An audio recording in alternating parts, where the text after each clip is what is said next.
rainy season began in early summer, and June had been no exception. It did not surprise the man when he discovered rainwater dripping from his dining room ceiling. Shrugging it off, he placed a tall pot beneath the leak and expected it to stop on its own. However, it continued to rain, and before he knew it, the pot would threaten to overflow. He had to dump the water out first thing in the morning and straight after he returned home from work. Eventually, he began to notice water damage at the source of the leak.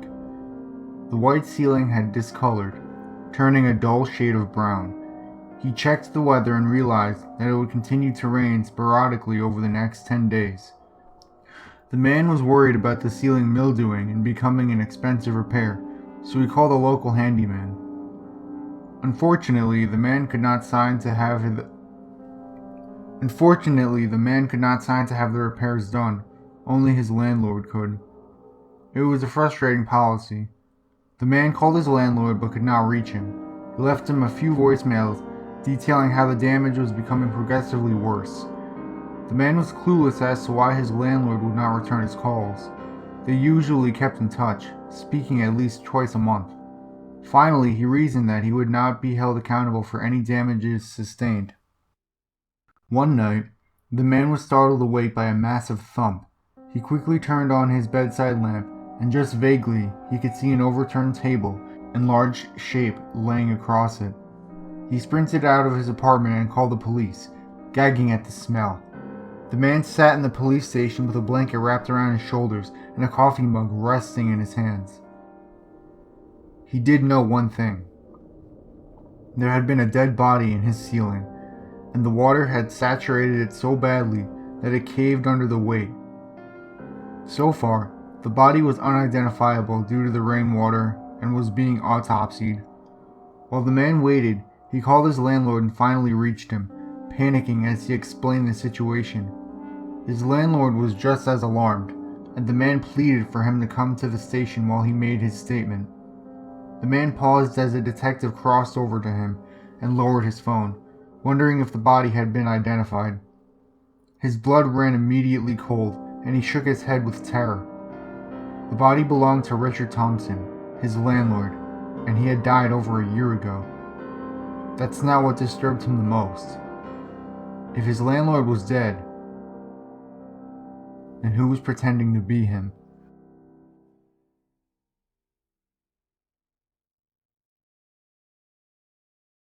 My 16th birthday. That was around the time that my life completely changed.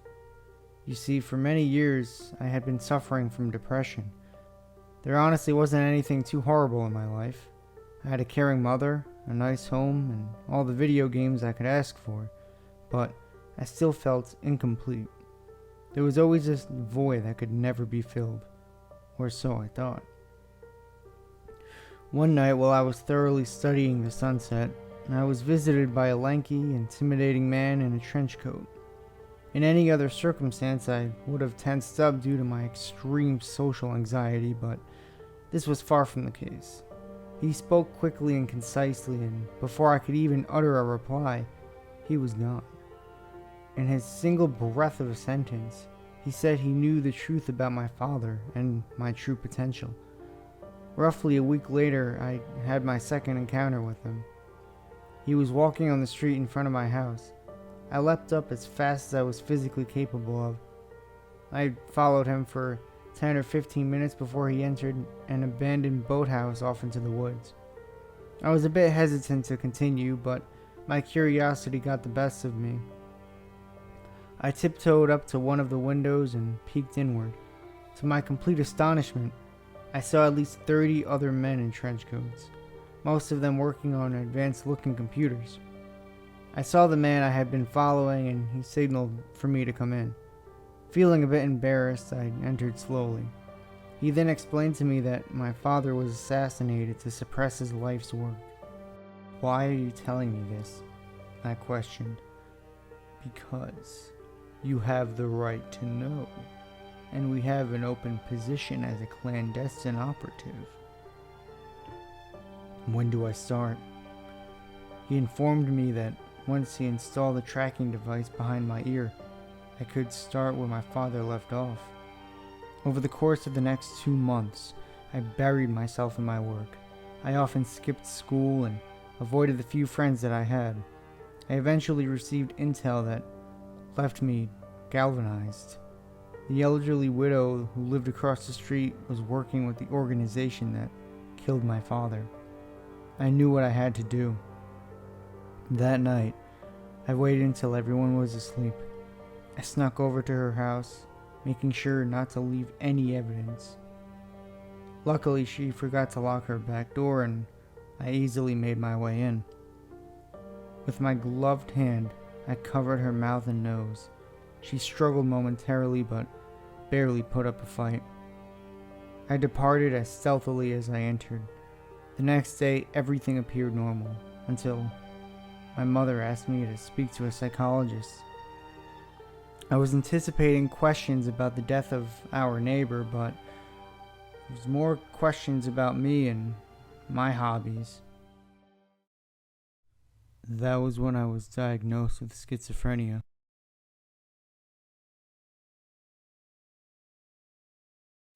Most people don't believe in reincarnation. I guess prior to this whole experience, I didn't really either. Although I wish this wasn't the case. It all started my sophomore year in college. I decided to take a psychohistory class. People warned me that the professor was a bit off, but no one elaborated in full detail. On the first day of class, he took a strange liking to me. He stared at me with his empty green eyes as he lectured the class. It was as if he suspected me of committing a crime of some kind, like he could somehow look into my thoughts. I rarely gave off bad impressions due to my charismatic personality. I have dirty blonde hair and an all too modest build. I'm the kind of guy that could be categorized as one of the popular kids, although I didn't really act it. I've seen some other kids who are as high up as me on the social food chain do some pretty sick shit. For almost 2 minutes, that fucking weirdo stared at me. His glare sent shivers down my back. It felt like that little shit of a brother I had thrown ice cubes down my shirt. It felt as if a century had passed before he finally came to. A few months went by without incident. I was having a hard time with all my classwork, but I was still managing to keep up my GPA. That was until I volunteered to be put under hypnosis for him to analyze my dreams. I normally didn't volunteer for things like this, but when he offered extra credit, I leaped like a frog on his way to his next meal. I slowly made my way to the front of the class and took a seat. After what must have been close to an hour, I rose to consciousness. The only thing I remembered was a beautiful carnation. It was surreal, and it was breathtakingly graceful. My professor had written everything I had said on a piece of paper. He gave me a bit of a look and gave it to me when he dismissed us. I couldn't be bothered to actually read it over and shoved it carelessly into my bag and headed off to my organic chemistry class. I got home pretty late that night, as I decided to go out and do some drinking with the guys. Most of my friends were football players, and I almost always tagged along with them to their victory parties. After stumbling to my apartment, I reached into my pocket for my keys, in a half-hearted attempt to get in my own bed. No less than 10 minutes went by as I struggled to open the mischievous gimmick before me. It wasn't until after my door was opened that I remembered I still had that paper in my bag. I decided I'd give it a look over before I caught some Z's. After what could have only been a moment or two of analyzing it, my heart sunk like the Titanic. I apparently had described a scene in which I ate someone, a man with dark hair and an innocent face. The thought of such a heinous atrocity left me with a bad taste in my mouth. I crumpled up the paper and tossed it to the floor. I laid down and made myself comfortable. The next morning I couldn't get the scene out of my head. The thought of ripping off a human being's flesh with nothing but my teeth as he cried for mercy was unsettling, to say the least. I glared at the paper and pondered its meaning the rest of the day. Why the fuck would I say something like this? I've never intentionally done anyone any wrong in my entire life. The only thing I could think to say was why. I sobbed for hours. I really couldn't shake this. I decided to visit my professor and ask his opinion on the matter. I knocked on the door to his office and waited promptly. When he laid his filthy green eyes on me, he instantly frowned. "What the fuck does this mean?" I said abruptly, holding up that wretched paper. He allowed me in and explained to me that it was most likely symbolic and that I shouldn't worry about it. But I could tell by the way he was looking at me that he knew something. I tried feeling him out for anything else, but he wouldn't budge. I decided my only options are torturing it out of him or I'm on my own. I peregrinated around the dark, poignant streets alone, pondering the wickedness of my subconscious. In an odd way, I felt myself growing darker. It was almost as if the whole experience made me into some kind of a demon. I felt Satan bastardizing my soul as I gazed into the abyss that was my hollow husk of a heart. I walked what felt like miles to the middle of nowhere. I had absolutely no clue of my location. The realization struck me like thunder, and I would have normally left me unnerved, but I was just too apathetic to care at this point. To add insult to injury, I was starving beyond description.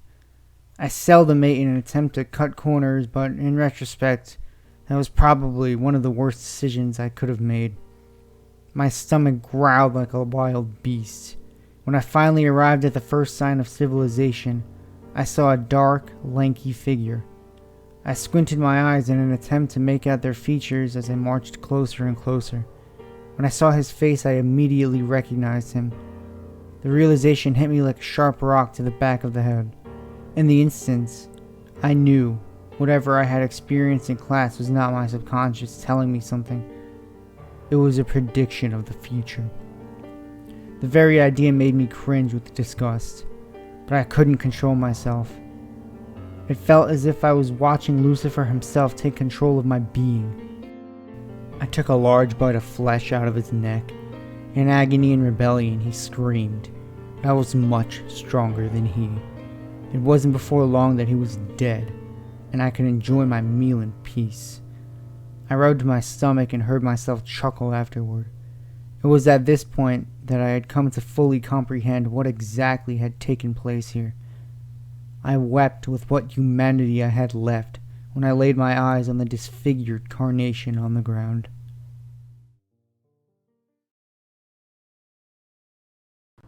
No words can fathom the torment I endure. No actions could ever allow the escapism from the torment that befalls me. The curiosity of our nature forsook me, and I have to endure what I have unleashed. Mourning our loved ones is a fate we all must suffer. Burdened with the what-ifs and the whys that follow the dead to the grave. With time, this grief fades, and we learn to accept the mortality of the human race. But I could not. I wish now that I had. Her name was Ivory.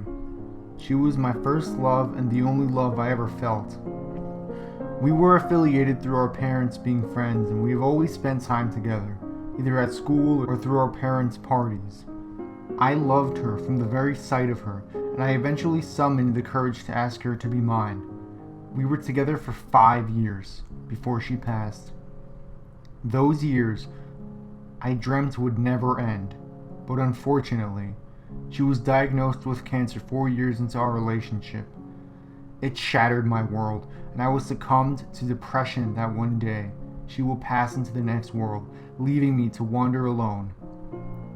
I made the last year of hers as happy and peaceful as it could be, reminiscing about what we had, but prolonging the inevitable only numbed this pain slightly. She died. The cancer ate away at her immune system, and she slipped away from my life.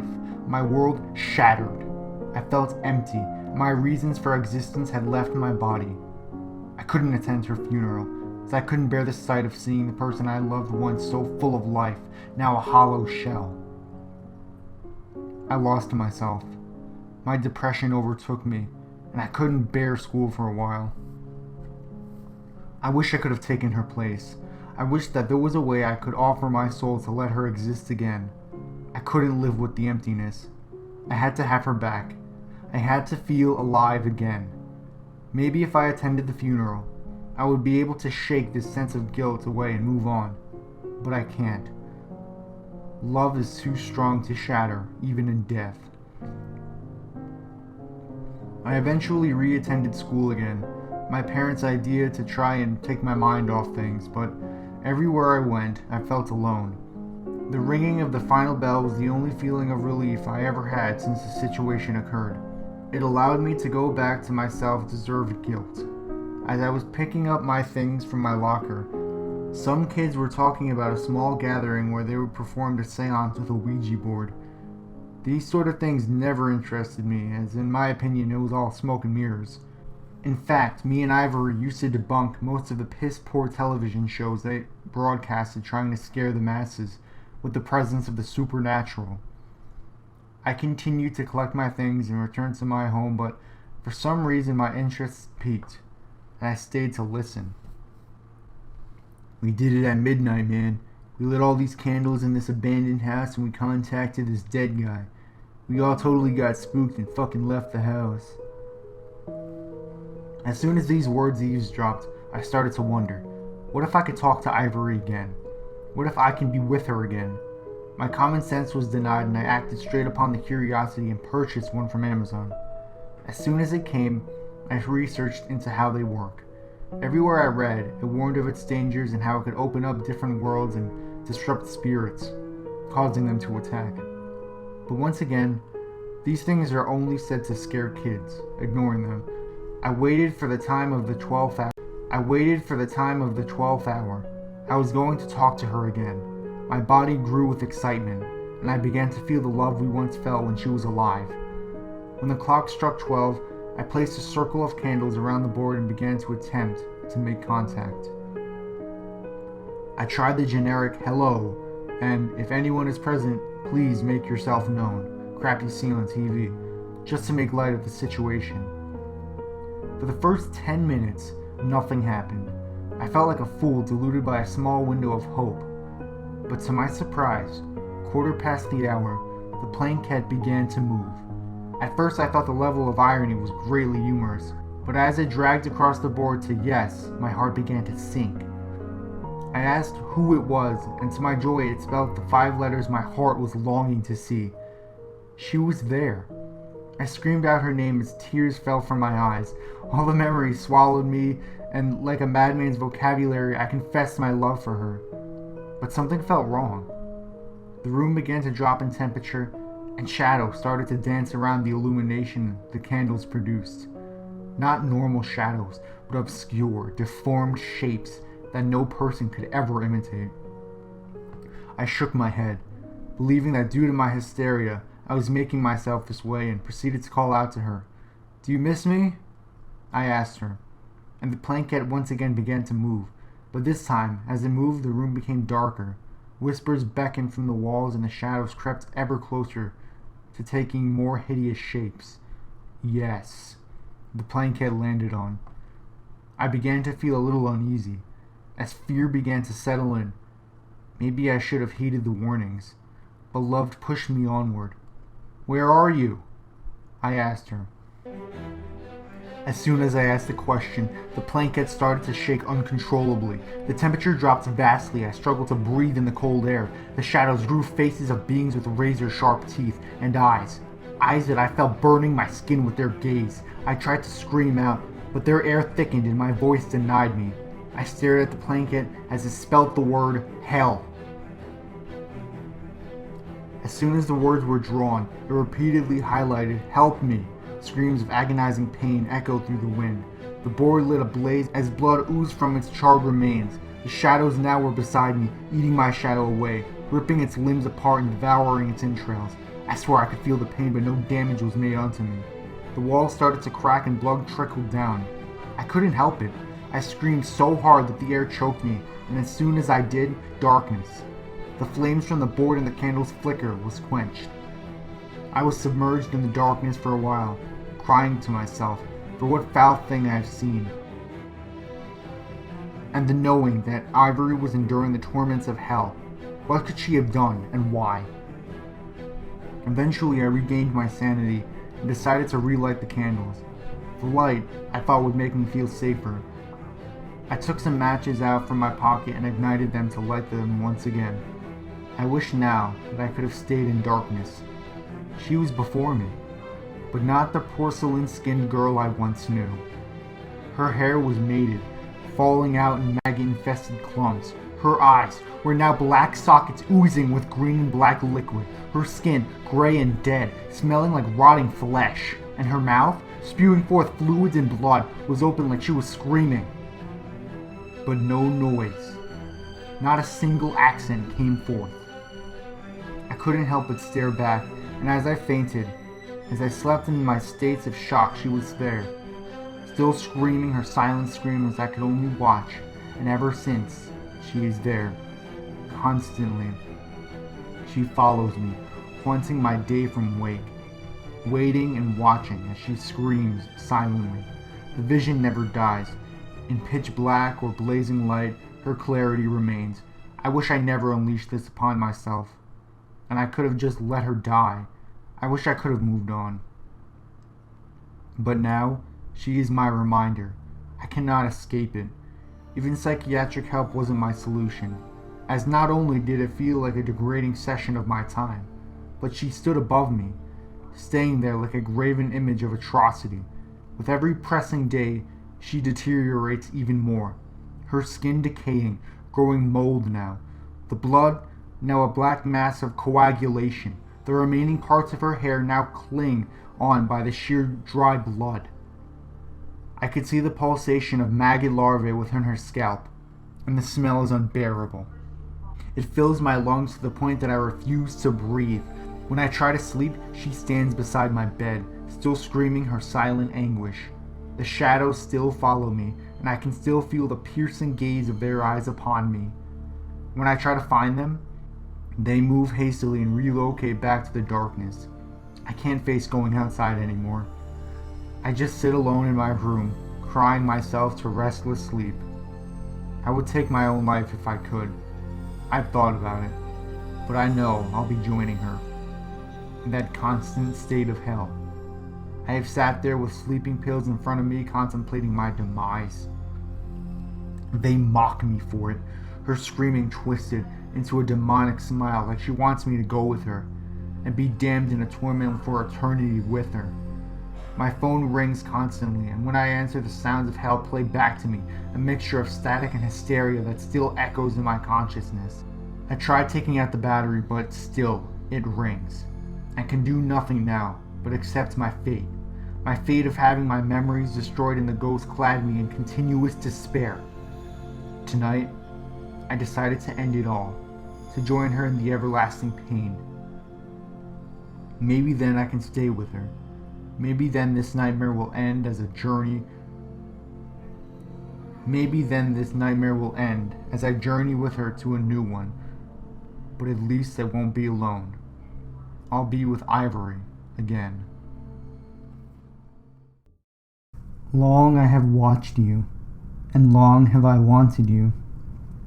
Long have I devoured your kind, and will always feed upon you. As much as you deny me, you perceive me and acknowledge me through your subconsciousness, creating me to exist. I am the ever darker shadow that lays dormant within the pitch black. I am the flickering shadows that your peripheral vision witnesses only at an instance. I am that breath you hear that is out of syncopation to your own. That fear that grows within you, that denies you to face the darkness in your room, because within the seclusion of absent light, I sit patiently, waiting for you. I am the grotesque being within your closet. I am that which lies somberly under your bed. I feed on you, as I have fed upon your elders for centuries. As much as you deny me, in time, I will surround you and become your world. I manifest into forms and always watching, waiting for my time to grow and swallow you. My insatiable hunger engulfs every being on this earth. I gorge on the ever-pressing fear. With my blanket of twilight shadows, I still wait and watch you. You can feel me now, brushing your hair ever so slightly, making you twitch and writhe. But when you awake in alarm, you cannot see me. You feel my presence behind you. But when you look back, although you sense me, I am not there. My eyes are always upon you, and in your fear, you look back at them. I shall remain long before you pass, and still feed. I am the fly on the Ark of Noah, the cloud that corrupted Cain's vision. I am the one who was responsible for the descent of Lucifer. I am darkness, waiting for you to plunge yourself to me, waiting for you to fall asleep, waiting, watching, feeding.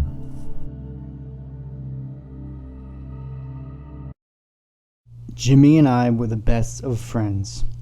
You see, me and him had grown up together and decided to become neighbors so our eventual children could play together. Unfortunately, he never really got around to finding that lucky lady. We were two social butterflies, and the people in our town knew us as a pair, Josh and Jimmy. Back in high school, we were voted the most inseparable in our class. As much as a friend could, I loved Jimmy, but one day, I noticed a difference in him. He, my family, and I were having a picnic at one of the local parks. This was not an odd occasion, as he would normally accompany us to small activities like this. I noticed him staring off into space, as if he had forgotten what in the world he was doing here. I casually asked him if he was okay, but got no reply. I nudged him on the shoulder a bit and received a blank stare. "Hey man, is something wrong?" I questioned. He looked confused for a few seconds before replying, "No, I just zoned out. My bad." The rest of the day went without incident. I don't know why that instance seemed so odd to me. He was just always with it. Out of the entirety of our friendship, he never seemed that out of it. Life casually continued on for the next 2 months. It was at this point that he and I began to drift apart. That was when things started to become strange. At our place of work, he called out for 2 weeks, using the remainder of his vacation time. This in itself was not exactly out of place. He had been working longer, harder hours these past few weeks and needed a break. The next time I saw him, I swear to you, he looked younger. Not by much, perhaps only a couple of years, but it was still oddly noticeable, at least to me. We may have grown distant recently, but I assumed he had started one of those healthy diets with lots of exercise, and that was the reason behind his newly found figure. "You look a lot better, man. Eating healthy and resting up?" I questioned. "Yeah, I feel like a whole new person." When I looked into his eyes, they seemed odd. I saw something I had never seen before. What exactly that is, I couldn't really tell you. But it was there without a doubt. A minute difference that most likely would have went unnoticed by every other person in his life, except me. I didn't feel that safe, warm friendship feeling toward him any longer. He was nothing more than a stranger at this point. The next day, things got even weirder. He looked even younger. He looked at least 5 years younger now. I didn't want to ask him about it again. I honestly became afraid of him at this point. I tried getting my wife's opinion on the matter, and she didn't notice any difference whatsoever. This unnerved me to no end. However, I was still curious. I noticed every day he left his house at the same time he would for work every morning. Where was he going all day? After calling in for a few sick days, I followed him. It was still pretty dark in the morning when we left. All I had to do was keep my lights off and stay a good distance, and I would go unnoticed. We drove for hours. It felt much longer than it was. The monotony of the road did a good job of wearying your eyes that early in the morning. It didn't help that I lost a lot of sleep wondering about my seemingly lost friend. In retrospect, I should have just turned around when I began to feel tired, but my curiosity got the best of me.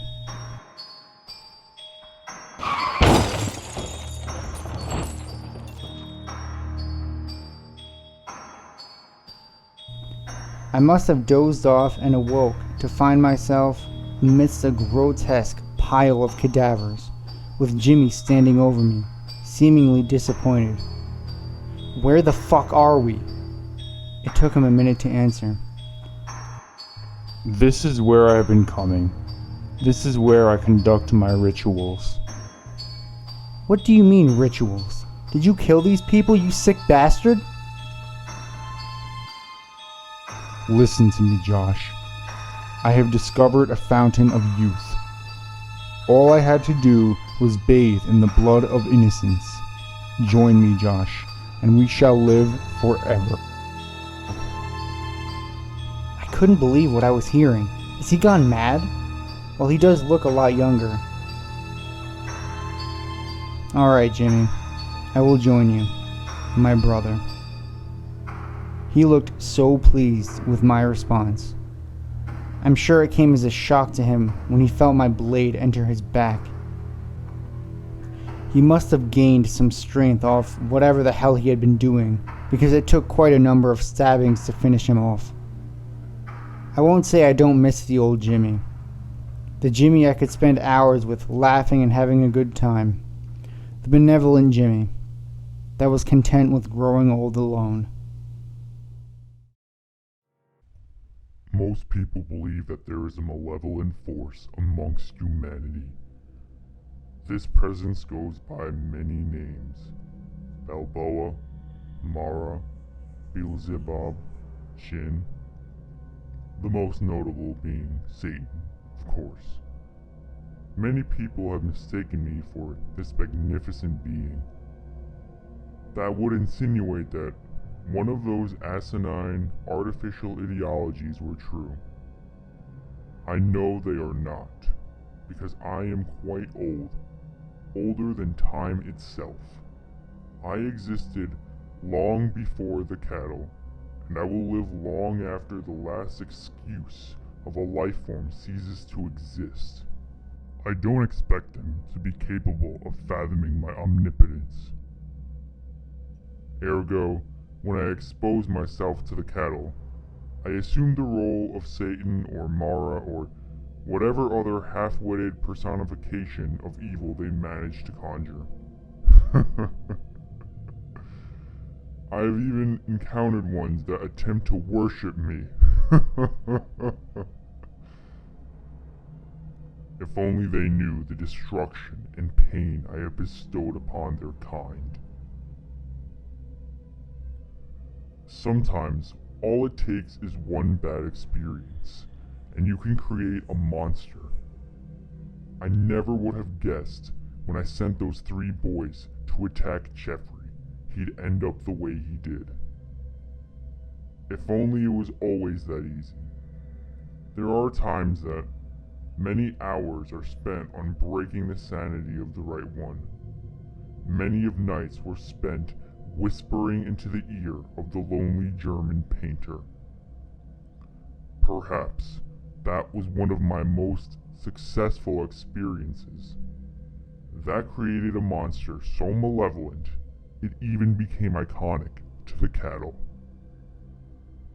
But the infections are by far the most effective at brutalizing them. My genius has given birth to thousands of them. None quite as effective as what they consider the Black Death. I was so close that time. So close to finally ridding myself of those tests. I would have been successful too, if it had not been for my brother. How excited I was to see my ménage. Smiling to the sky, I was kissed by the gods. My meaning of being was to be with my ardor. Seeing's believing, and I flapped my wings harder. Wind danced on my body, home close and in view. That I did notice silhouettes, but just two. Blood in their hearts, looked on with askew. Hit on my wing, I started to bleed. Enraged and begotted, I dared not to plead. Still on the ground, fading my verve. Why would you do this? I'm just a mere bird. Oozing resentment, wishing ill on their kind. Intelligence of gods, but morals of swine. Departing my carcass, I began to descend. I'll see you in hell, and I'll have my revenge.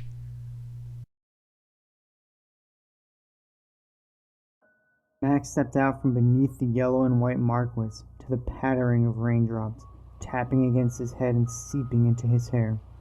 Shit, he sighed, as he threw up the hood of his windbreaker and hunched his shoulders against the harsh Orlando weather. The lights from the movie theater stabbed into the darkness, shattered into luminescent shards by the falling rain, before dying like embers on a breeze. Max groaned at the idea of having to slog through the oncoming torrent, gritted his teeth, and began to walk home.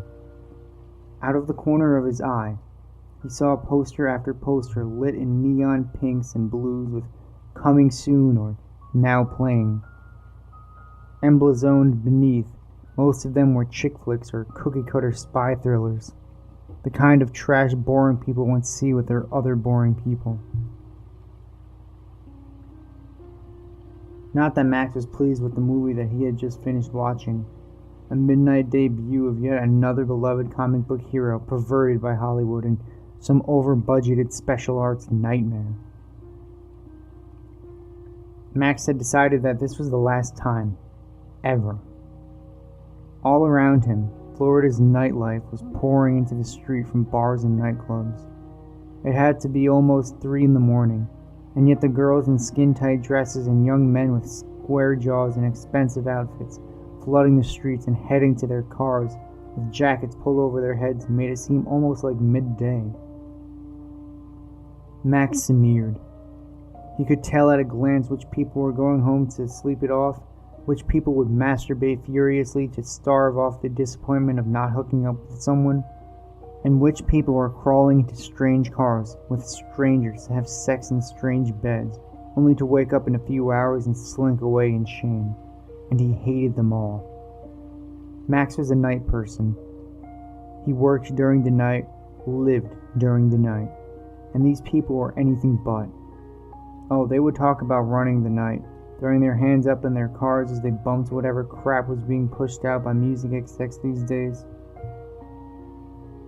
They would stumble into the convenience stores in the middle of a shift, giggling as they ambled to the condoms or the rows of alcohol in the back. They thought they were night people, but really they were just visiting, trespassing. Up ahead, Church Street glowed with its whitish-yellow lights, a haven to tourists. The locals were bad enough. Tourists with their fanny packs and travelers' checks and Hawaiian shirts, their clueless, gullible eyes always searching as they bumble from one landmark to another, were more than Max could handle. Before he could reach the intersection, Max dipped into an alley, leaving the last fading lights of Orlando's nightlife for the reassuring darkness. The rain started to seep through his windbreaker and pants, sending a chill through his skin. He didn't mind. Max had lived in Orlando his whole life. He knew that in 15 minutes the rain would stop, leaving in its wake the suffocating humidity, wisps and ghosts of steam dancing their way slowly off the cracked concrete. Let the rain pour, he thought. Let it keep falling until his worn sneakers carried him to the crappy apartment where his mother would be stone drunk and passed out in the living room chair. And the cockroaches, big and black and territorial, roamed the walls and floors. Let the rain fall until he was finally home. Being a native, Max could hear underneath the rain. He didn't think the tourists could. They probably only heard the machine gun patter of water against concrete and maybe their own ignorant jabbering. But he could hear the scurry of rats, the shifting of bums under their cardboard boxes. Hell, Max could hear the damned cockroaches, kinds of cockroaches people called palmetto bugs, because everyone was too ashamed to admit they were really just massive cockroaches, that big, and could fly. Despite the pests and the smell of urine and the horrible weather, Max did not hate this place. He didn't love it, but he didn't hate it. It was all he had ever known. And while there might be more comfortable or less infested, or at the very least better smelling, places, this was where he was comfortable, where he was safe. The tourists and the clubbers, primped in their fabric plumage and doused in perfume and cologne, that wasn't safe. That wasn't comfortable. They were as foreign as any country overseas, but these alleys painted in piss and humidity would always be familiar. Like a shark in familiar waters, Max hooked a left in the dark network of alleys. The salty, a pungent aroma of a familiar noodle shop filling his nose. They'd been closed for hours now, but the trash heap behind the weather-worn back door still seemed and smelled of grease and MSG. Max's stomach grumbled, and he toyed with the idea of taking a peek in the garbage. Sometimes, the family that ran the shop would throw out the whole chunks of meat as big as roasts. His mother's voice in his head, stern and slurred, stopped him. "We don't need to go dumpster diving, boy. We ain't no white trash." Max shoved his hands deeper into his pockets and slouched by. He took a right, his eyes only just registering the way the raindrops exploded against the black surface of the narrow lane before him. The buildings tall and huddled on either side, looking down on him. The thin sliver of clouds above were purple and electric with the haze of the city's lights. Max was halfway home, halfway to a bowl of ramen noodles and the smell of his mother, sweat, gin, and stale cigarette smoke.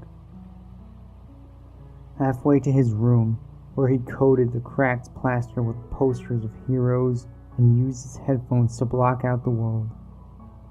Halfway home to sleep, where he could forget about everything until the next day. Let love in your heart. A voice sang in the night, gravelly and horribly off-key. The shape of a man, outlined in rain, shifted in the dark only a few feet away. Max gasped, adrenaline flooded his system.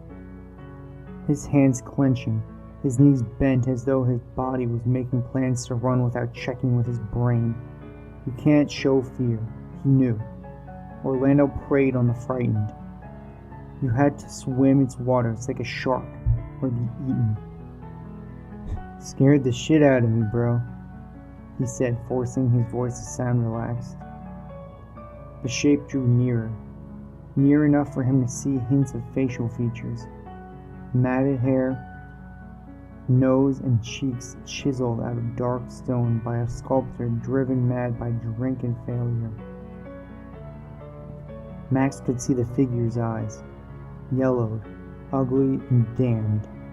Those horrid eyes held Max's as the figure lurched past, leaving an odor of vomit and feces in its wake. And let the Lord into your soul. The figure sang again. The voice was strained, every note shaky and off. Max had never heard the song before, but he didn't need to have heard the song to know that the bum was singing it wrong.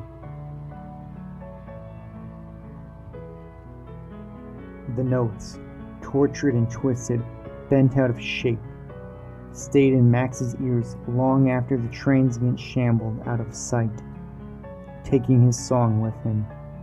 He stared down the alley, back where he came from, peering into the dark, into the shadows that swallowed the singer whole. It felt like something was waiting for him, watching, smelling him, sniffing him out. Max couldn't afford to think that way. Not here. Not in his waters. He had to be the shark. That, or wind up yet another dead-eyed fish, torn apart and crushed in the jaws of another deep-sea predator. He shrugged and sneered. Fucking wackos.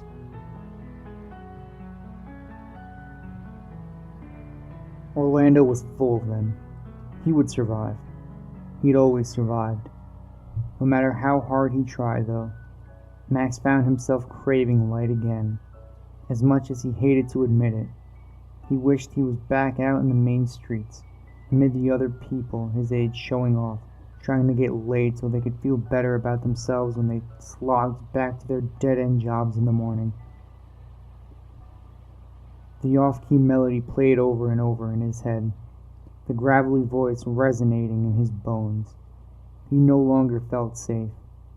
These waters no longer felt like they belonged to him. The rain stopped. That was Florida. The rain came without warning and left without so much as a thank you, have a nice day. The rain stopped and left Max alone in the dark, the staccato patter replaced by a silence as thick and tangible as cotton. He could hear his own breath in his ears, his heart pounding, a snare drum drilled into his brain. He realized that this was all probably because his hood was still up and he lowered it. There was some relief. He no longer felt walled in by the sound of his own breath, but the silence still permeated everything. Max needed to get home. Embarrassed, he started walking faster than normal. Screw that. The bum unnerved him. So what if he picked up his pace? It was late. He had to get home. Who in the great cosmic scheme of things really gave a shit? Let love in your heart. Another voice croaked. Max jumped. His hands balled up in fists before him. And let the Lord into your soul, Sang an old woman. She was plump, collapsed, against a wall, her skin the color of sadness, her eyes tired with years of disappointment. To Max, she barely looked real, like one of those strange animatronics you see at Disney World. She stared at him accusingly, like he had failed her somehow. Max scowled back and began to pick up his pace. Screw this. Screw all of this. Max decided to get the hell out of the alleys. Sure, it would probably add an extra 10 minutes to his walk home, but he no longer wanted to be stuck here with these freaks. He didn't want to be stuck in the dark with that crippled, mangled melody. let love in your heart. The woman sang after him as he walked as fast as he could away from her. The song sounded like an accusation. No, it sounded like a condemnation. Don't run, he told himself. Don't run. But despite his commands, his knees started to bend, and his gait revolted, transforming his fast walk into a stilted half-jog. Max needed light. He needed the stupid people, the empty, useless, boring people. Max needed the minnows so he could be a shark again. Another left and a right, and up ahead, Max could see traffic lights and cars sluggishly prowling Orlando's rain-coated streets. Steam wafted up from the concrete. swirling around Max like a specter, grasping at his ankles, tugging him down into the pavement, to stay there, trapped forever. He sped up even more. Let love in your heart. Another bum sang. A wizened old white man, turned bronze with a gin blossom nose. He pulled a swig from a bottle, wrapped in brown paper bagging, and reached out and rested a hand on Max's shoulder. And let the Lord into your soul. He sang, alcohol breath and broken notes washing over Max in a putrid wave. Max brushed off the old man's hand like it was a spider and hurried towards the main streets. Everything would be better when he got home. Leaving the alleys felt like walking into a grocery store on a hot summer day. The way the air conditioning swirled around you, plunging your skin into the cold. Storefronts here were lit, even if they were closed. And there were even a few people, normal people, meandering about, squeezing the last precious few moments out of Orlando's nightlife before they were forced to head back to their beds and sleep until it was time to do it all over again. Max could breathe again. He checked the street signs at the intersection. Grateful for real streetlights, home wasn't too far.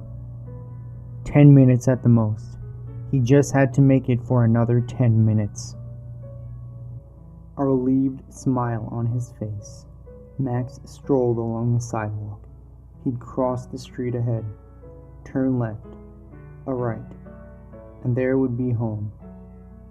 An old motel refit to serve as cheap apartments.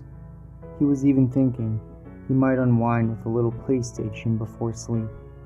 His mom bitched about him being online, but the old hag would be passed out by now.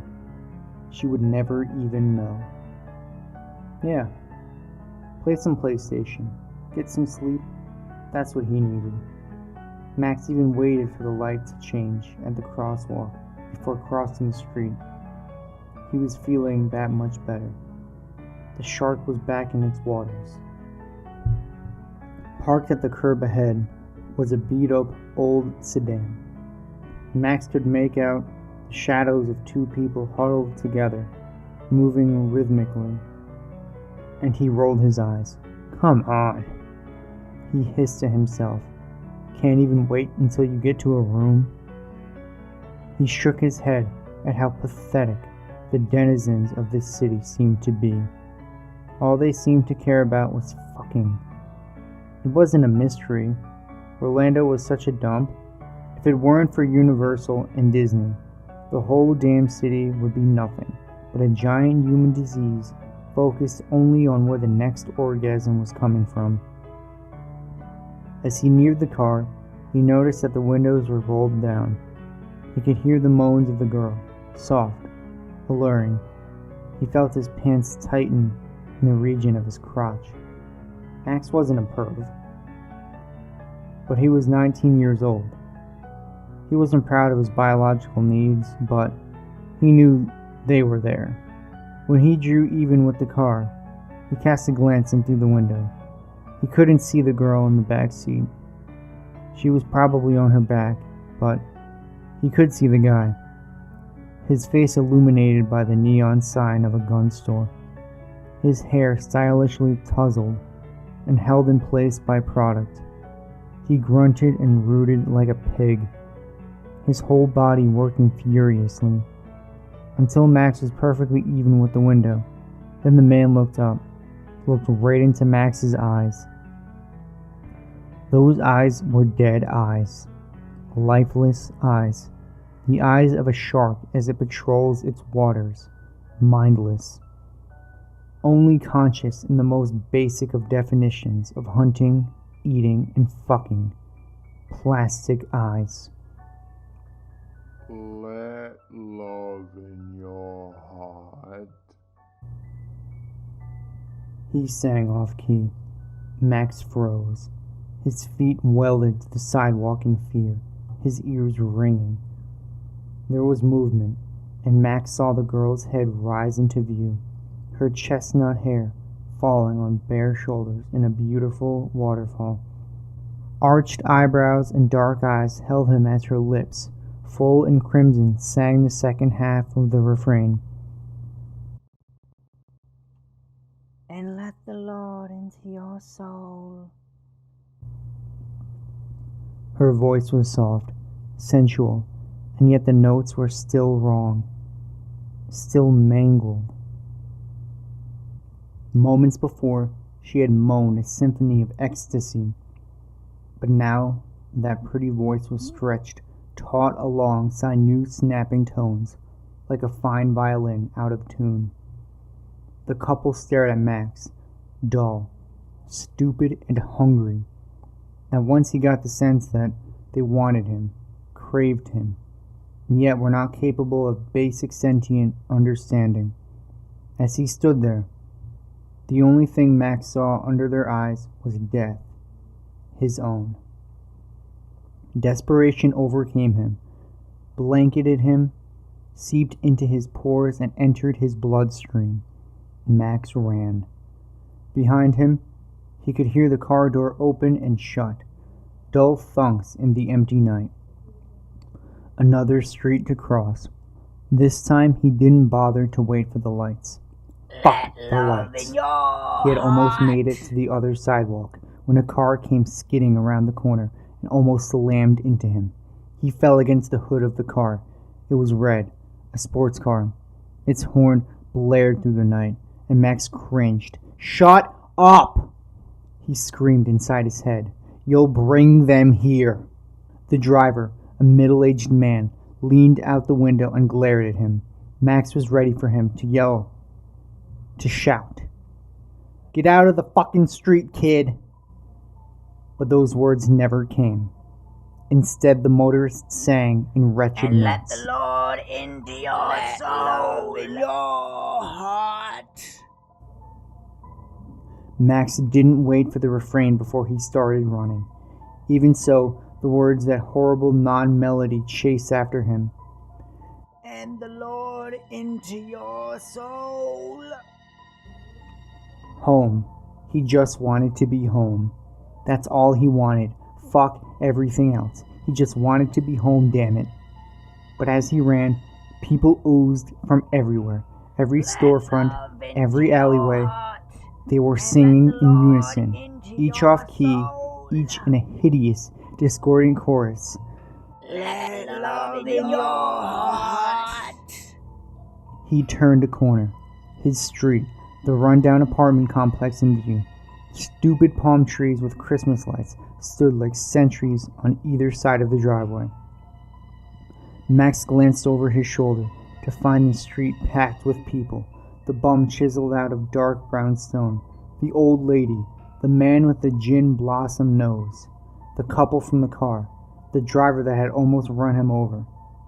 Nameless faces, blank faces with dead eyes, walking after him, singing, more like chanting. And let the Lord into your soul. Max's Let feet love in landed your on the walk that heart. led into the complex. The pool, still lit at this hour, glowed blue, green, and yellow, sending a haunting light dancing along the fronts of all the apartments crowded around it. And let the Lord All he had to into do your was climb the soul. stairs and he would be there. Behind him, the crowd sang, an unholy choir, no one in key with the other. The words like shackles reached out for him. Let love into your heart. And let the Lord into your soul. His chest was burning as he tried to gulp in air, his legs stinging from the lactic acid as he took the stairs two at a time. Giant cockroaches scuttled to and from as he disturbed their nocturnal wanderings, and he didn't even care. Everything would be okay once he got home. Once he slid his key into the lock, slipped by his alcoholic mother, and closed the door of his room, shutting out the world and that crazy fucking song. Max was already fishing for his keys. The jangling noise they made as he pulled them free, more musical than any song he had heard in his life. His fingers fumbled through them, finally selecting the right one as the crowd singing that horrible song reached the palm trees with the Christmas lights. Let love in your heart. Max's free hand wrapped around the doorknob as he guided the key towards the keyhole. He was shaking, and the tip of the key scored arcane symbols uselessly into the metal of the lock. And let the Lord into your soul. The key finally slid into the dark recess of the keyhole, and Max was about to push it in when he felt the doorknob turn in his hands. The door swung open. Max stared at his mother. She was barely more than a silhouette. The room behind her was cast into darkness, the only light inside the apartment coming from the kitchen beyond. Even in this dim light, though, Max could see her dead eyes gazing at him, but not comprehending. Fish eyes, plastic eyes, judging him, condemning him, without even acknowledging him. Let love in your heart. She half sang, half whispered. He felt it before he saw it. Hot, so hot, a stinging in his chest. Pain branched out from the center of his torso, rendering his brain slow and witless. He looked down. His mother's hand was holding something dull and dark, but glinting. The darkness was already closing in.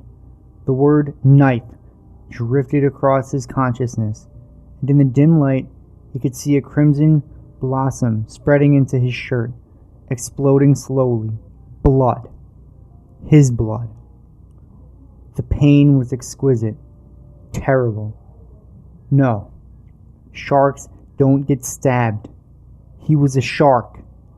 Max felt the energy seep from his muscles. His knees unable to support him. He was going to drop to the ground. Dead eyes. Max looked into his mother's dead eyes, the only light left in the rapidly shrinking world. She glared at him, judged him. She was drunk. Had to be drunk. He could smell her, but she stood there, with her knife buried into his heart, and she watched him as he died, and sang, And let the Lord into your soul.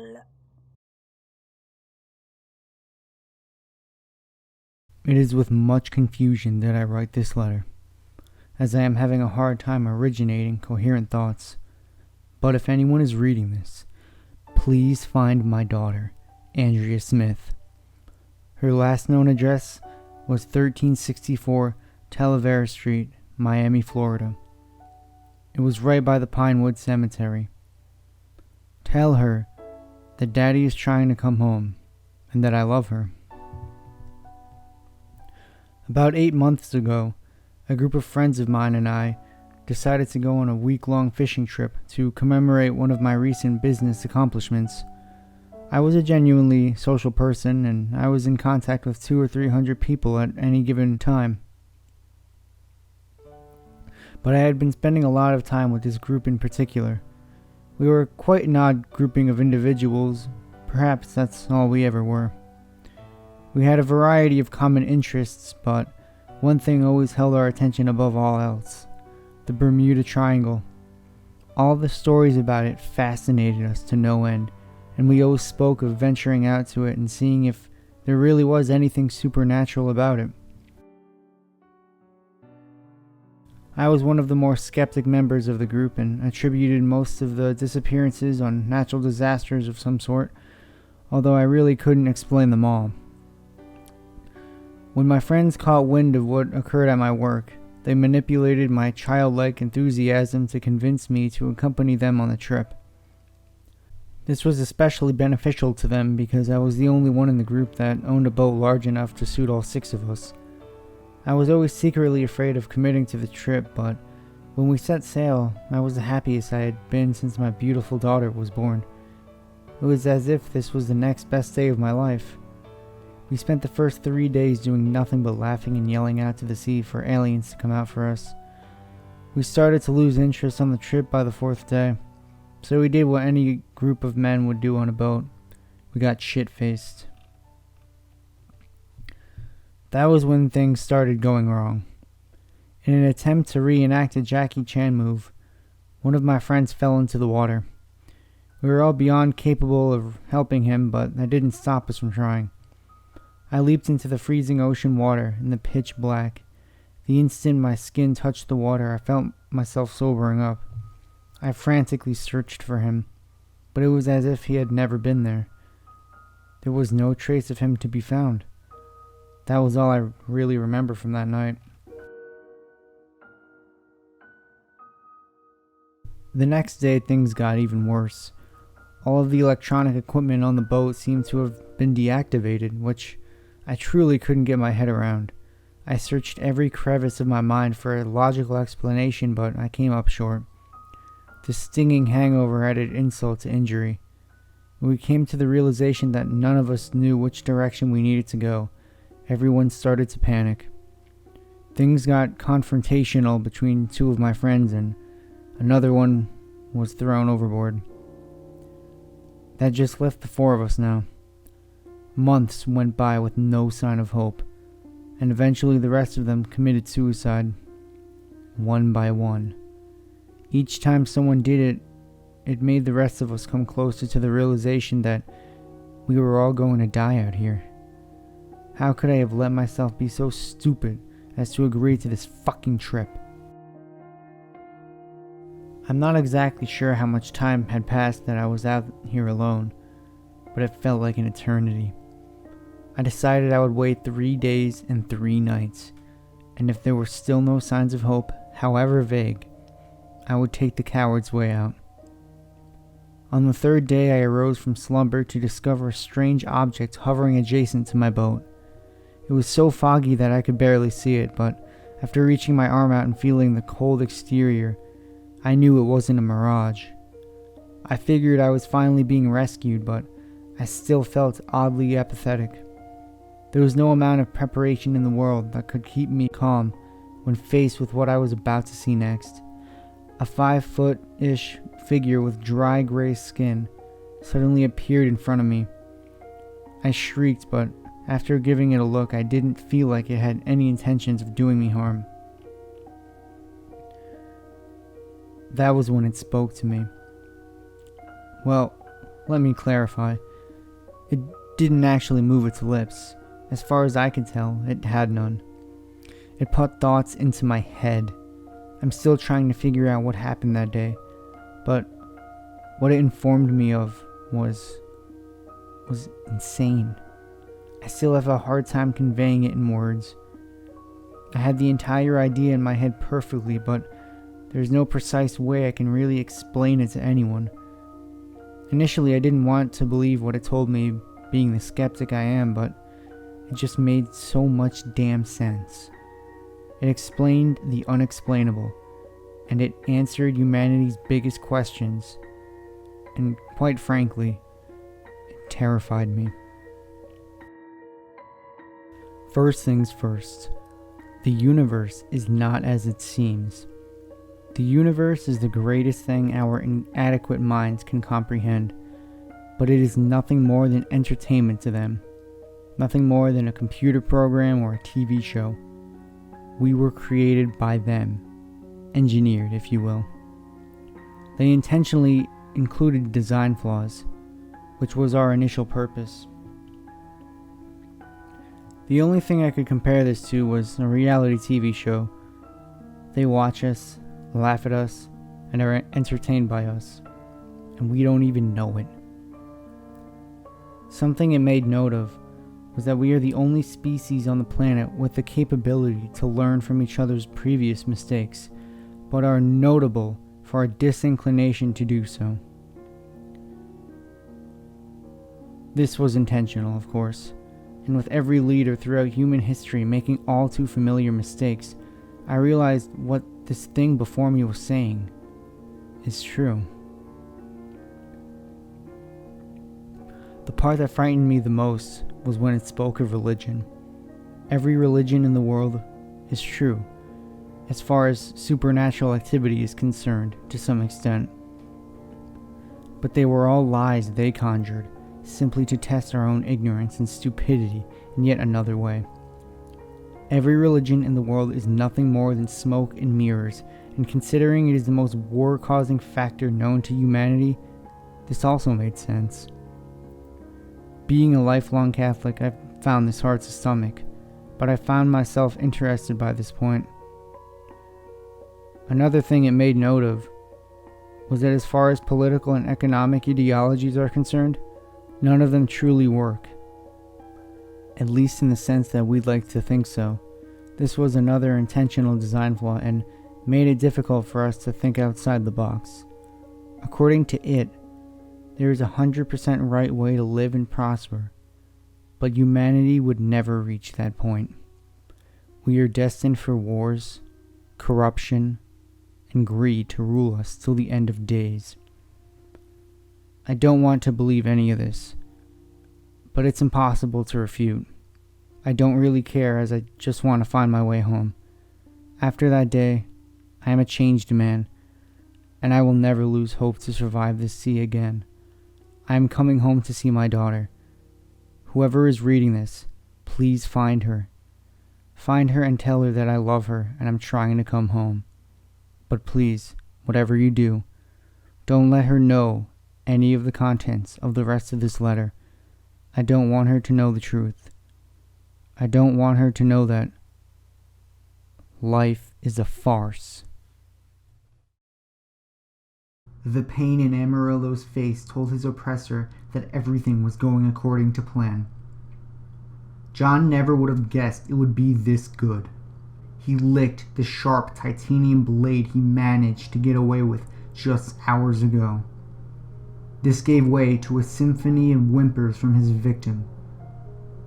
"Why are you doing this, John?" "Oh, you know why I'm doing this." Amarillo saw the look in John's eyes and knew he was going to be suffering a great deal before he perished. Amarillo never would have guessed this would be his fate, especially not at the hands of his childhood best friend. John left the room, leaving Amarillo with nothing but his thoughts to keep him company. Amarillo thought back to the happier times he and John spent together. They met when they were only of the ages of 5 and 6 respectively. Amarillo's family immigrated to the States just a few weeks prior and immediately found a home adjacent to John's family. Amarillo didn't speak a lick of English, but being the bright boy he was, learned the language and managed to lag behind only a year. This inadvertently placed the two boys in the same class and paved the way for a lifelong friendship to be molded. John most likely would have grown up to be an introverted loner. He always had a hard time creating a bond with people his age, but something was different about his neighbor. They just clicked. Amarillo always led the way to new adventures, whether that be typical vandalism of some old houses in the neighborhood or riding their bikes into town for a day of carefree shenanigans. It wasn't until they joined the town football team together that their relationship started to change. Amarillo was a talented player and became a team favorite. John really only joined the team to be around Amarillo, so when he was made the team water boy, he wasn't too fazed by it. Slowly but surely, Amarillo's popularity grew. He still enjoyed John's company and always tried bringing him along to the parties and typical social gatherings any high school star athlete could indulge in. But John just didn't fit in there. He was a fish out of water and would be casually teased because he wasn't lucky enough to lose his V card to some half-drunk 17-year-old at one of these degenerative social occasions. As much as John disliked the way things got, he knew the only other alternative was spending another Friday night by himself watching another goddamn cat video on the internet. But the line was drawn when Amarillo made an offhand remark about the size of his penis, which caused the party to erupt with laughter. It wasn't bad enough that his friend became this popular sports star. but knowing that the only chance at a social life he ever had was living in the shadow of him brutally stung his shattered ego. That was 6 months ago, and after being rejected from every college he applied for, John learned that Amarillo was offered a football scholarship to his first choice college. It was at this point he decided he would act upon his vile hatred for his once beloved comrade. Amarillo was due to leave for college in a week, so when John invited him to stay over for one last night, he couldn't decline. This also happened to be the weekend John's parents attended a friend's wedding. The unsuspecting jock had no idea it was coming. Okay, I'll wait for him to pass out drunk, and then I'll take care of him. An hour had not passed before John had his victim ready for whatever fate he decided. John entered the room. Amarillo was ready to puke from the anxiety, but he could tell that John was having second thoughts. Chained up in the corner of the basement, Amarillo begged, "Don't do this, man. We're best friends. I would never hurt you." He didn't know why, but this moved John to tears. "I can't believe what I almost did." John stopped his sobbing. He reached for the knife. Amarillo's heart sank and he closed his eyes with anticipation of the inevitable. But to his utter astonishment, John cut through his own throat and fell to the floor. Blood was everywhere. It was a truly grotesque thing to see. Unfortunately for Amarillo, it will be the last thing he sees before he dies of starvation. I was in the hospital recently. I was playing football with my friends at the local high school field. There's this hole in the fence that leads to a slope covered with rocks. One of my friends pushed me away and I fell through the hole. I tumbled a little, but twisted my ankle. They took me to the hospital and I had to stay for a few nights. It was fun though. I was just cooped up in my room all day, except when they put me in a cast. But at night, it was very strange. It was lights out at around 10 o'clock, but I couldn't sleep. A few seconds after the lights were turned off, I heard loud shuffling and a little bit of groaning from the room above mine. I didn't really know what to expect from staying overnight at a hospital, so I thought it was normal. The shuffling went on for a long time. For some reason, there was something unsettling about the shuffling. I think it was that it broke the silence of the night, or that every hour it passed it got louder and more rapid, or that there were slow groans to accompany it. When the shuffling stopped, I looked at the clock. 4:54 a.m. Shit, I thought. I slept for 4 hours a little bit afterwards. That day I rang for my nurse. "Hello, Mr. Locke," she said. "What did you call me for?" "There was a person shuffling around in the room above me, Nurse Braxton," I said. "It kept me up all night, and they're also groaning from the same person. Can you go check him out or something?" "I'm sorry, Mr. Locke. If he's on the 6th floor, I can't talk to him. I can ask a nurse from that floor to talk to him. Would you like that?" Yeah, sure." "Okay then, have a nice day." "You too." That day I just sat in my bed with my leg propped up in a cast, watching the latest rerun of Family Guy. Nurse Braxton brought me my lunch. She told me she asked Nurse Brown, one of the nurses on the 6th floor. That night, Nurse Braxton gave me dinner. "Mr. Locke, there is nobody on the 6th floor directly above your room," she said. "You were probably dreaming." Then she left before I could respond. That night it was raining. I heard the shuffling and groaning, so I decided to focus on the rain outside. A few minutes later, the shuffling stopped. I was grateful. I kept staring out the window. I then saw a suspicious-looking man walking out of the hospital. He didn't look like he hurt someone. He looked like a patient. He was wearing patient scrubs, didn't have any hair, and looked like he was in his 70s. He stopped at a nearby curb and looked up into my window. When he looked at me, I nearly jumped out of my bed. He had a leathery face with no teeth, and a stream of blood running from his mouth. He had no eyes either. They looked like lifeless black orbs. I tried getting Nurse Braxton, but the remote was dead. A smile formed around his face as a pool of blood formed at his feet. He pointed at me and the vision started. At first I saw the old man's face up close as he had his mouth wide open, hissing. I heard more shuffling that kept getting louder with every moving foot. I kept seeing the perspective of a mysterious person running to my room and trying to open the door. Through the hissing, I heard a raspy voice say, "You shouldn't have stopped me." I heard the door swing open behind me. I thought it was Nurse Braxton, so I opened my mouth, just to have it clasped by a clammy, flaky hand. I thought I was going to die. The old man on the curb closed his mouth and grinned. The vision stopped and there was nobody else in the room. I looked outside. He was gone. I put my head on my pillow and cried myself to sleep. The next morning I woke up to throw up. I didn't ring for Nurse Braxton, but she ran in anyway. "How did you get in here?" I asked. "Some patients complained about you thrashing around and screaming last night at around midnight," she said as she took off the sheets that were stained with piles of green vomit. "Were you alright, Mr. Locke?" I told her about the visions. She told me they were just dreams. Then she told me that my friend Nick was here to pick me up. I got my crutches and went to the elevator with Nurse Braxton. I kept thinking about my visions and if they were dreams or not. When I was in Nick's car, I rubbed my eyes and my arm brushed up against something on my chin. I picked it off and instantly recognized it. It was a piece of dead skin. Could this be from the old man? I thought to myself. That night I heard shuffling on the front lawn.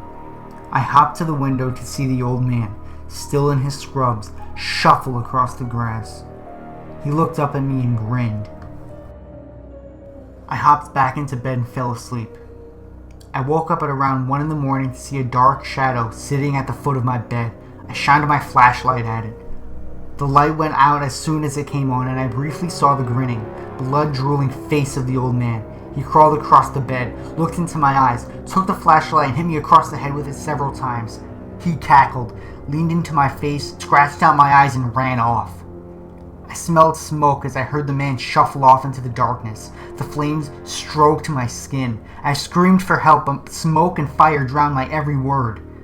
As I died, I heard the man laugh once more. "This is why people leave me alone." I screamed. Fire burned me. Smoke ran into my lungs, but the only thing I could hear was the shuffling.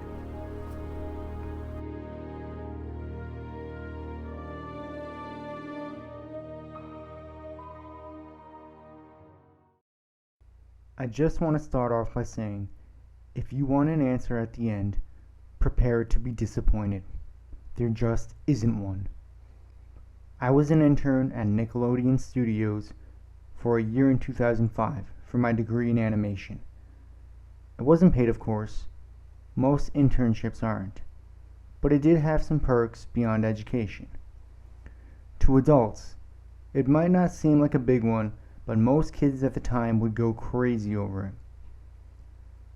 Now, since I worked directly with the editors and animators, I got to view the new episodes days before they aired. I'll get right to it without giving too many unnecessary details.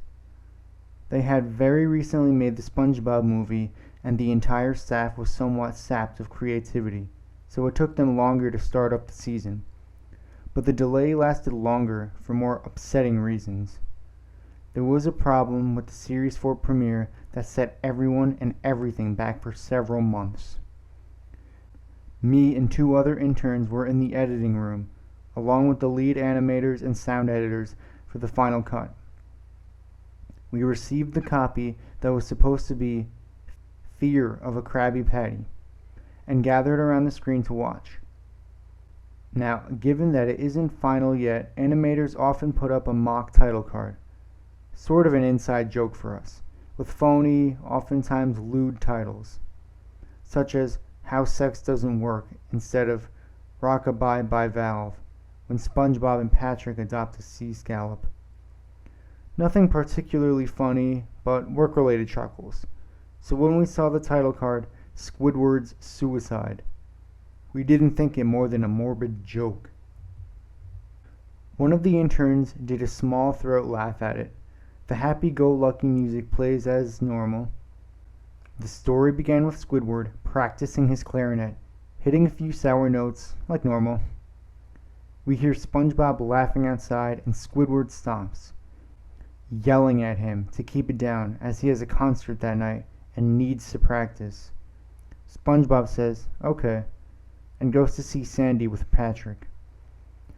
The Bubbles splash screen comes up and we see the ending of Squidward's concert. This is when things began to seem off. While playing, a few frames repeat themselves, but the sound doesn't. At this point, sound is synced up with the animation, so yes, that's not common. But when he stops playing, the sound finishes as if the skip never happened. There is slight murmuring in the crowd before they begin to boo him. Not normal cartoon booing that is common in the show, but you could very clearly hear malice in it. Squidward's in full frame and looks visibly afraid. The shot goes to the crowd with SpongeBob in center frame, and he too is booing, very much unlike him. That isn't the oddest thing though. What is odd is everyone had hyper-realistic eyes, very detailed, clearly not shots of real people's eyes, but something a bit more real than CGI. The pupils were red. Some of us looked at each other, obviously confused, but since we weren't the writers, we didn't question its appeal to children. Yet. The shot goes to Squidward sitting on the edge of his bed, looking very forlorn. The view out of his porthole window is of a night sky, so it isn't very long after the concert. The unsettling part is that at this point there is no sound. Literally no sound. Not even the feedback from the speakers in the room. It's as if the speakers were turned off, though their status showed them working perfectly. He just sat there, blinking, in this silence for about 30 seconds. Then he started to sob softly. He put his hands over his eyes and cried quietly for a full minute more. All the while, a sound in the background, very slowly growing from nothing to barely audible. It sounded like a slight breeze through a forest. The screen slowly begins to zoom in on his face. By slow, I mean it's only noticeable if you look at shots 10 seconds apart side by side. His sobbing gets louder, more full of hurt and anger.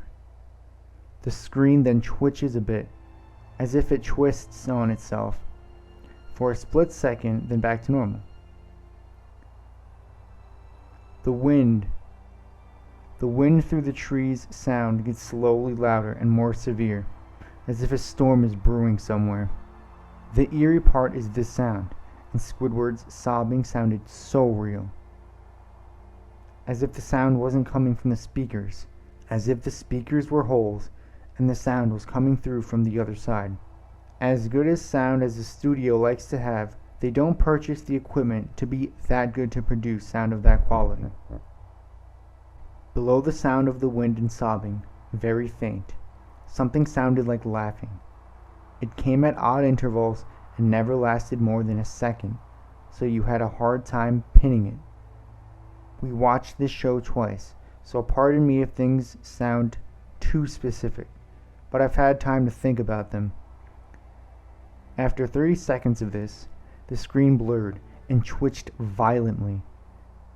Something flashed over the screen, as if a single frame was replaced. The lead animation editor paused and rewound frame by frame. What we saw was horrible. It was a still photo of a dead child. He couldn't have been more than 6. The face was mangled and bloodied, one eye dangling over his upturned face, popped. He was naked down to his underwear, his stomach crudely cut open, and his entrails laying beside him. He was laying on some pavement that was probably road. The most upsetting part was that there was a shadow of the photographer. There was no crime tape, no evidence tags or markers, and the angle was completely off for a shot designed to be evidence.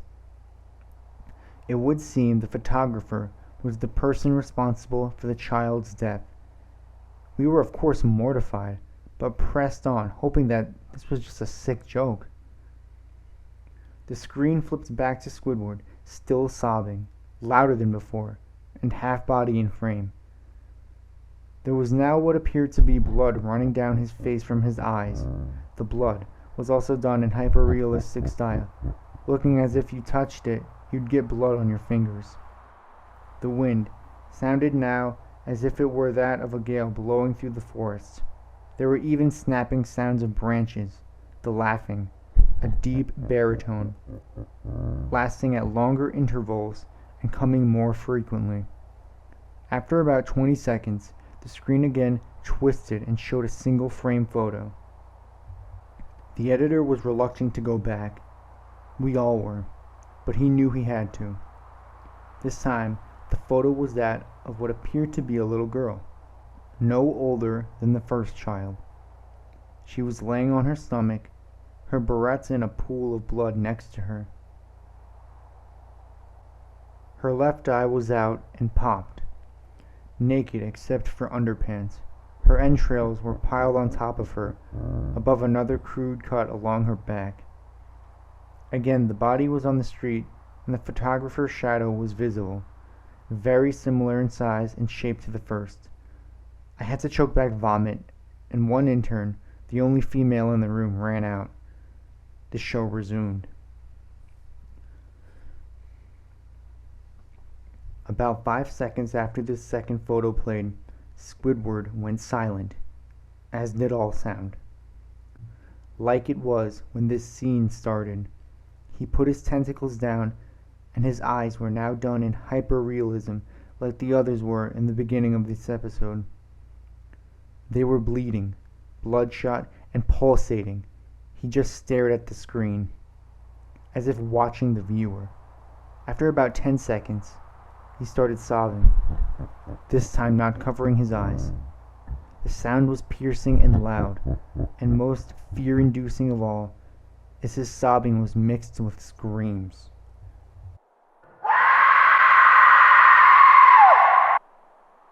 Tears and blood were dripping down his face at a heavy rate. The wind sound came back, and so did the deep-voiced laughing. And this time the still photo lasted for a good 5 frames. The animator was able to stop it on the 4th and backed up. This time the photo was of a boy, about the same age, but this time the scene was different. The entrails were just being pulled out from a stomach wound by a large hand.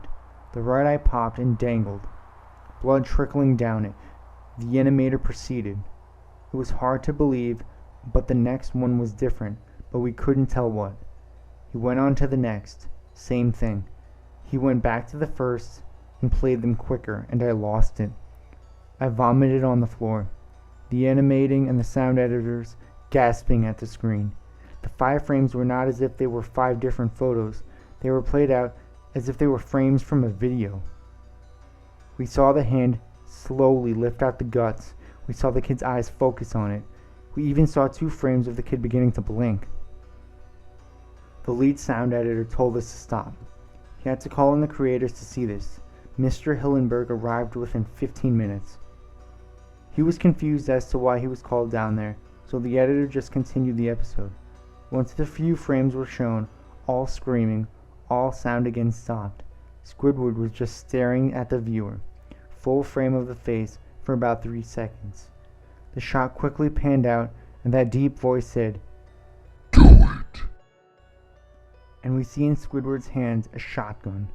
He immediately puts the gun in his mouth and pulls the trigger. Realistic blood and brain matter splatters the wall behind him and his bed, and he flies back with the force. The last 5 seconds of this episode show his body on the bed on his side, one eye dangling on what's left of his head above the floor, staring blankly at all. Then the episode ends. Mr. Hillenberg is obviously angry at this. He demanded to know what the heck was going on. Most people left the room at this point, so it was just a handful of us to watch it again. Viewing the episode twice only served to imprint the entirety of it in my mind and caused me horrible nightmares. I'm sorry I stayed. The only theory we could think of was the file was edited by someone in the chain from the drawing studio to here. The CTO was called in to analyze when it happened. The analysis of the file did show it was edited over by new material. However, the timestamp of it was mere 24 seconds before we began viewing it. All equipment involved was examined for foreign software and hardware as well as glitches, as if the timestamp may have glitched and showed the wrong time. But everything checked out fine. We don't know what happened, and to this day nobody does. There was an investigation due to the nature of the photos, but nothing came of it. No child scene was identified, and no clues were gathered from the data involved, nor physical clues in the photos. I never believed in unexplainable phenomena before, but now that I have something happen and can't prove anything about it beyond anecdotal evidence, I think twice about things. Before I was institutionalized, I was a fairly normal person, at least prior to my mental breakdown. My name is Jason, and a few weeks ago, I threw away my life to spite some assholes. The point of my writing this is to get it down before the pills erase it from my memory. It isn't a fantastic tale, but this is definitely the climax of my pathetic life. Let me start from the beginning. I was a rather awkward child growing up in a small town in rural New York. In my elementary school, my peers avoided me, and by the time I hit puberty, which was much earlier for me than most kids, I had no friends. I don't mean the kind of person who keeps to themselves and spoke on occasion. I mean there was not one person on earth who would bother to speak to me. My father was an abusive drug addict, and my mother committed suicide a few months after I was born. My life was an indescribable living hell. I was committed to the idea of taking the coward's way out for a few months now, and I was planning on doing it tonight. I was rummaging through some of the old stuff in my house when I found something that belonged to my mother. It was a large box that had a bunch of clothes and junk in it. I nearly lost my interest when I noticed something made my heart skip over a beat. It was a laptop. I pressed the button on, and in disbelief I excitedly started it up. It took me some time to figure out what my mom made the password, but she was one of those half-witted degenerates who made their password. For the first time, I opened up Google Chrome and started browsing the World Wide Web. This was the greatest day of my life. I spent hours upon hours watching videos on a site called YouTube, looking at unbelievable pictures of cats. I even made a YouTube account so I could make videos of my own. That night I literally cried tears of joy. This by no means fixed my broken home, but I found something that I loved to do. I never felt so good about anything in my entire life. The euphoria multiplied tenfold when I learned how to make YouTube videos of my own. They only got around 7 views each, but I had a blast making them. I would write scary stories and then narrate them with some ominous music in the background. Things continued like this for many months, until one day my piece of shit father passed away from a heroin overdose. Being I was only 16, was forced to live with some relatives I had not seen in over a decade. It was a really awkward transition, and they lived in the middle of fucking nowhere. I was even more disappointed when I realized they didn't have internet. What the hell kind of lives are these imbeciles living without internet? After a few months of constant complaints, they decided to purchase a router and got us internet from some small local company I had never heard of. The first time I tried logging onto YouTube to watch a video, it took me 9 fucking minutes to watch it in 240p quality. I was instantly filled with frustration and disappointment. My favorite hobby has been taken from me. and I had to get a part-time job just to pay for the crappy bandwidth usage we have now. It wasn't until then that I realized how dependent upon the internet I truly was. I mean, here I am at 17 years old, spending a Saturday afternoon staring at the ceiling of my room for hours on end. Despite how slow the internet was, I still used it all the time. I figured it's better to just suck it up than not do anything with my free time. About 3 months later, we started having serious problems with the internet. It would disconnect us randomly, which drove me into hair-pulling frustration. After an entire weekend of getting disconnected, I decided I'd call those customer service morons and see if they could help me. Of course, they had absolutely no idea what the problem was. But when I was on the phone with them, they said our connection was perfectly fine, and more or less shrugged their shoulders to my complaints. The next day we were disconnected again, and I called them. Again. This process repeated itself at least 5 times. I got to the point where I would just call them and tell them I demanded a repairman to come and take a look. Apparently there was a different company that dealt with that sort of thing. Every single time this idiot and his foreign accent would politely inform me that I would be contacted by this company in the next few days. All I could do was wait. 2 weeks went by and I came to the realization I was on my own. After Googling the problem and searching for about 20 minutes, I realized something terrible. My internet company was purposely disconnecting me. I even screen shared the error that would pop up on my PC to an internet friend, and he confirmed my suspicions. Resentment oozed from every fiber of my being. But what could I really do? Call them again and complain? They just play it off like they have no idea what was going on. But they knew. Those fuckers have been jerking me around like I'm some kind of an idiot. A month's time had passed, and the line was officially crossed when I received a threatening email from my company. It wasn't directly targeting me, but it may as well have been. Email to all customers. This is a friendly reminder that our service is intended for checking your email account and occasional browsing. We have a customer who shall remain nameless who abuses our services, and this is a warning. We can refuse service at any time. Thank you, and have a good day. Are these fuckers kidding me? I paid $100 a month for this? It was at that point that my frustration turned into hatred. I loathed them.